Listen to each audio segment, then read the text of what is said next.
Aportes teóricos de Kay Cristóbal. Este autor trabaja sobre varias problemáticas, entre ellas la violencia constante en Colombia. En su periodización de muertes de 1997 distingue los siguientes periodos. El primer periodo, durante los años 30, está caracterizado por un repunte de la violencia.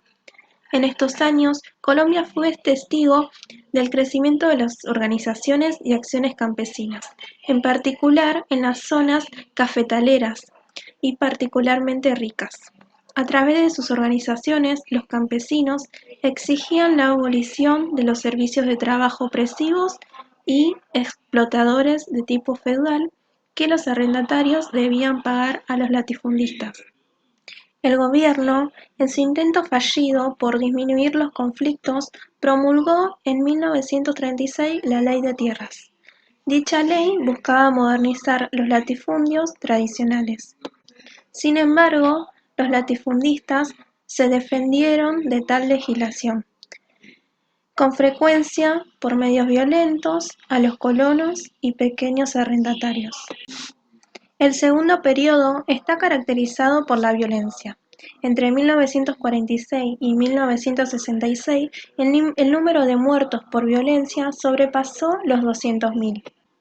En el inicio de los años 60, Colombia tenía todavía la tasa de mortalidad por violencia más elevada del mundo. El gobierno, dominado por el Partido Conservador, desencadenó una ola de represión en contra del movimiento campesino por temor a que éste le ganara en fuerza. El tercer periodo, en los años 70, fue menos violento. La organización campesina más importante en el país, la Asociación Nacional de Usuarios Campesinos, ANUC, perdió fuerza al final de este periodo y dejó un vacío político que fue ocupado por la guerrilla y otros grupos armados, que aumentaban cada día en número, como los ligados con el narcotraficante, los paramilitares y la milicia de autodefensa. En el cuarto periodo, el de los años 80 y 90, la violencia dominó de nuevo la escena política. La propaganda del gobierno ha desvirtuado las demandas sociales legítimas de la población rural, alegando que se trata de un problema de narcotráfico, para así justificar las medidas represivas. Se estima que cerca de 35.000 personas fueron asesinadas y que unos 800.000 campesinos han sido desplazados de sus poblados y tierras durante la década pasada, como resultado de los conflictos y la violencia. Para Kay, la violencia rural en América Latina tiene sus raíces en un sistema agrario basada en la desigualdad y la exclusión. Así, para atacar el aspecto estructural de la violencia rural, debe transformarse radicalmente el sistema agrario, al fin de lograr mayor igualdad y participación democrática. Aportes de Méndez y Molinero. El autor plantea que las reformas agrarias surgen como una respuesta de los gobiernos a las tensiones entre hacendados y campesinos minifundistas o comunidades indígenas. El proceso de concentración de la propiedad en Colombia registraba que el 1,3 ostentaba el 49,5% de la tierra y se contabilizaban 12 propiedades de más de 100.000 hectáreas cada una. En algunos países se ha producido una contrarreforma agraria, como en Colombia, donde el INCORA, Instituto de Colonización y Reforma Agraria, se ha orientado más a la colonización que a la reforma, no habiendo expropiado más que el 1% de las tierras agrícolas del país. Así es como se firmó en 1978 el Pacto Amazónico entre los gobiernos de Brasil, Venezuela, Colombia, Ecuador, Perú y Bolivia, con el objetivo de conseguir un desarrollo integrado de la cuenca amazónica. Mientras que Brasil se orientó preferentemente hacia la expansión minera e industrial, Perú, Bolivia y Colombia sirvieron de base a una actividad agraria desarrollada a partir de los ejes fluviales y las nuevas carreteras, que en el caso de Colombia favorecieron la expansión del cultivo de la coca. A final de 1980 el censo agrario mostraba que la concentración de la tierra, en vez de haber disminuido, había aumentado. En el caso de Colombia se intentó aplicar una nueva reforma agraria en 1984 entre el presidente Betancur y las Fuerzas Armadas Revolucionarias de Colombia. Virgilio Barco, sucesor de Betancur, promulgó finalmente una ley en 1986, que solo fue aplicada en algunas regiones del país, con la que no se han aminorado los graves desequilibrios en la propiedad agraria. Hoy el latifundio estaría a punto de desaparecer, ya que se orienta hacia una producción intensiva de exportación, rompiendo así el equilibrio rural tradicional, basado en un sector de exportación y otro de autoconsumo nacional. Todo ello agravado a su vez por la mayor dependencia del exterior en cuanto a precios, financiación y comercialización. Y si bien las reformas agrarias no han dado solución a los problemas del campo, los distintos gobiernos han buscado la respuesta en la tecnificación y modernización agraria y en la colonización de nuevos espacios, potenciando aquello entre las grandes explotaciones y pretendiendo convertir esta en la alternativa de la reforma agraria.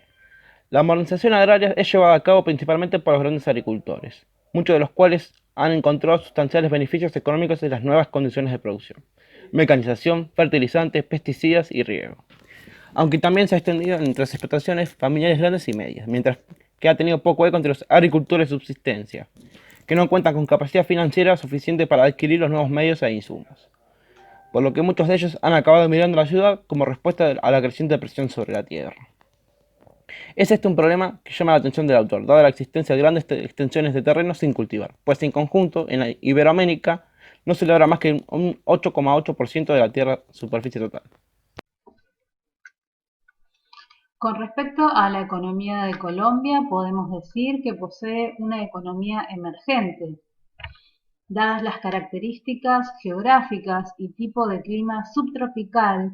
La producción será de cultivos mecanizados subtropicales. Se destaca la producción de café. Colombia produce un tipo de café suave de variedad arábiga, siendo el mayor productor mundial de café con dichas características. El problema de las tierras en Colombia ha sido una constante histórica. Se han proclamado más de 10 leyes, pero hemos seleccionado las más trascendentes.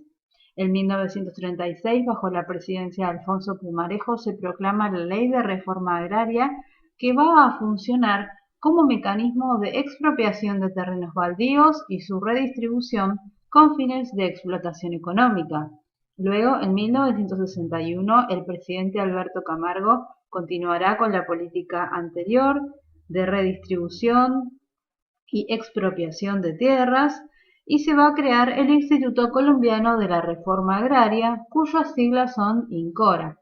En la década del 90 va a disminuir la responsabilidad del Estado sobre políticas agrarias. Se va a promover la compra directa de tierras. Serán subsidiadas parcialmente dichas compras por el Estado.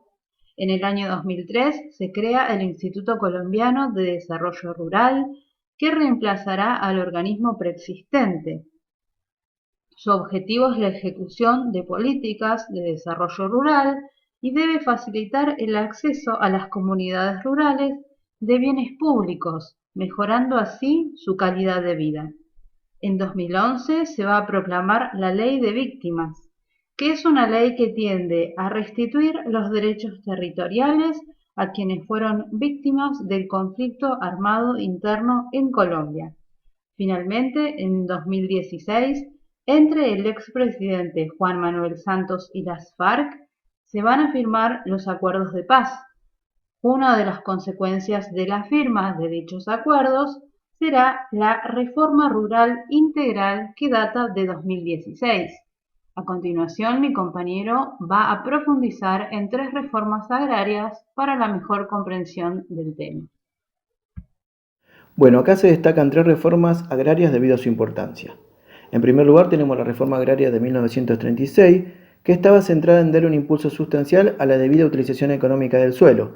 Por este motivo, la base central de la reforma fue la definición de los terrenos baldíos para poder seleccionar las tierras que no eran usadas para repartirlas a los que no tenían tierra.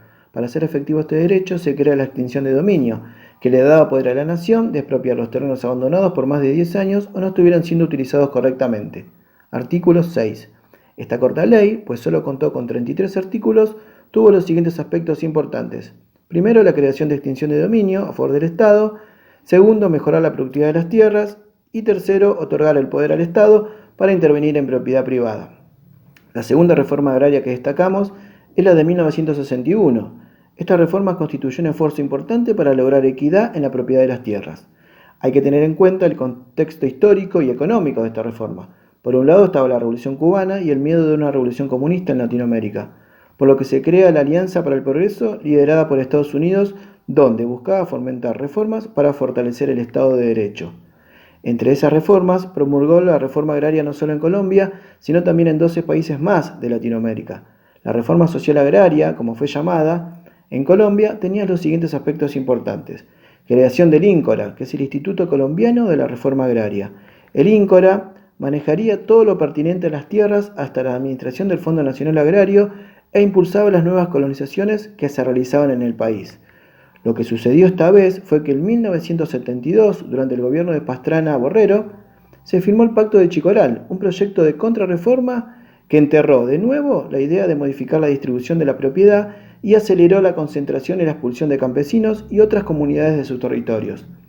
Los campesinos, al no recibir apoyo estatal y sin tener las herramientas para poder producir, se encontraban en situaciones económicas críticas que los obligó a empezar a sembrar cultivos ilícitos para los narcotraficantes.